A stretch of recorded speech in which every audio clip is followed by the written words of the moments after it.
কেমন আছো? আশা করি ভালোই আছো। আমিও ভালো আছি। দেখো যা গরম পড়েছে এখন।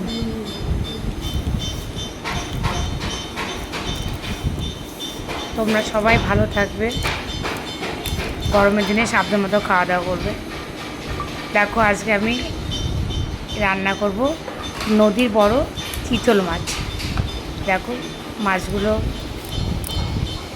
বড় বড় করে কেটেছে। মাছগুলোকে আমি, তোমরা তো জানোই চিতল মাছটা কেমন আসায়। মাছটা কেটে নিয়ে এসেছিলো বাজার থেকে, তার জন্য এবার মাছটাকে বাড়িতে ভালো করে ধুয়ে এবার আমি মাছে নুন হলুদ মেখে নিচ্ছি। এদিকে আমি কড়াই বসিয়ে তেল দিয়ে দিয়েছি, তেলটা গরম হয়ে গেছে। এবার আমি মাছটা দিয়ে দেবো। মাছটা যেহেতু বড় বড়, ওই জন্য আমি 2 পিস করে ভাজবো। তারপরে আমি আলু, টমেটো, আদা, ধনেপাতা সব কেটে নিয়েছি এবং কাঁচা লঙ্কা, লাল লাল যে লঙ্কাগুলো, সেই লঙ্কাগুলো দিয়ে রান্না করবো। দেখো মাছটা আমি ভেজে নিচ্ছি। হ্যাঁ, এই মাছটা খুব বেশি ভাজবো না, হালকা করে মাছটা ভাজবো। এবার মাছটা আমার সব ভাজা হয়ে গেছে, সমস্ত মাছগুলো। এরপরে আমি তেলে জিরে ফোড়ন দিয়ে দিলাম। এবার আমি কাটা আলুগুলো দিয়ে দেবো। আলুগুলো লম্বা লম্বা কেটেছি, যেহেতু মাছটা বেশ লম্বা লম্বা আছে, তো ওই জন্য দেখতে ভালো লাগে। আগে তো মানুষের রূপটা দেখে, পরে গুণটা।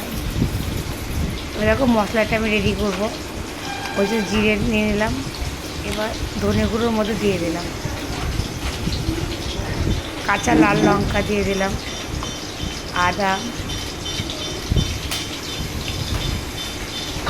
অল্প একটু পেঁয়াজ, যেহেতু খুব গরম তো ওই জন্য পেঁয়াজটা একটু কম দিলাম। এবার দিয়ে দেবো টমেটো। এই আলুটা আমার লাল করে ভেজে নিচ্ছি। দেখো ভাজা হয়ে গেছে, মশলাটা আমার হয়ে গেছে। এবার ভাজা আলুর মধ্যে মশলাটা দিয়ে দিয়ে, হ্যাঁ এই সময় গ্যাসটা একটু লোতে দিয়ে রাখবে, যেন মশলাটা ভালোভাবে কষানো হয়। এবার দেখো হলুদ দিয়ে দিলাম, নুন দিয়ে দিলাম। এবার মশলাটাকে আমি ভালো করে আলুর সাথে কষাবো।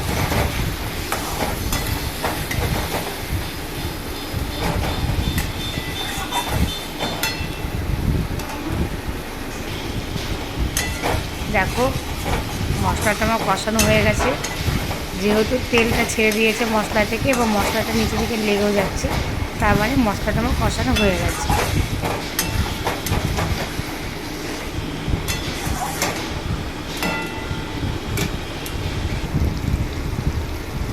এবার দিয়ে দেবো আমি জল।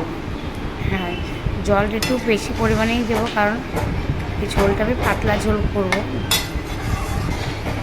যেহেতু গরমের সময় তো বেশি রিচ খেতে ভালো লাগে না, ওই জন্য আমি হালকা পাতলা ঝোলটা করব।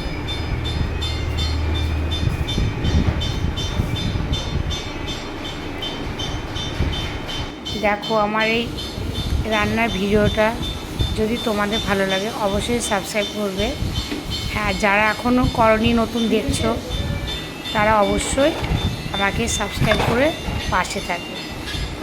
দেখো আমার কথা বলতে বলতে ঝোলটা ফুটে গেছে। এবার ভেজে রাখা মাছগুলো দিয়ে দিলাম, ফুটছে। তারপরে আমি দিয়ে দিলাম 3টে মতো কাঁচা লঙ্কা চিড়ে। কাঁচা লঙ্কা চিড়ে দিলে দেখবা ঝোল ফোটার সময় একটা আলাদা স্মেল বেরোয়, খেতেও স্বাদ হয়। এবার দেখো দিয়ে দিলাম ধনেপাতা। দেখো প্রায় আমার রেডি হতে চলেছে মাছটা। তোমাদের যদি এই রান্নাটা আমার সত্যি ভালো লেগে থাকে, অবশ্যই তোমরা বাড়িতে বানিয়ে খাবে, খেয়ে দেখবে। আমাকে অবশ্যই কমেন্ট করে জানাবে যে কেমন হয়েছে। আর আগেও বললাম, যারা এখনও আমার পরিবারে আসোনি, অবশ্যই তারা আমাকে সাবস্ক্রাইব করে পাশে থাকবে। দেখো তুমি আমার পাশে থাকবে, আমি তোমার পাশে থাকবো, এটাই তো। যেহেতু সবাই নতুন, অনেকেও চ্যানেল খুলছে নতুন নতুন, আমিও নতুন হলো কিছুদিন হয়েছে অবশ্যই। তাহলে তুমি আমার পাশে থাকবে, আমি তোমার পাশে থাকবো, এইভাবেই তো আমরা এগিয়ে যাব। আর গরমের দিনে তোমরা অবশ্যই সাবধানে থাকবে, আর হালকা পাতলা খাবে। গরম নাকি? আর আমাকে কমেন্ট করেও জানাবে যে কেমন হয়েছে সেটা। হয়েছে। Thank you.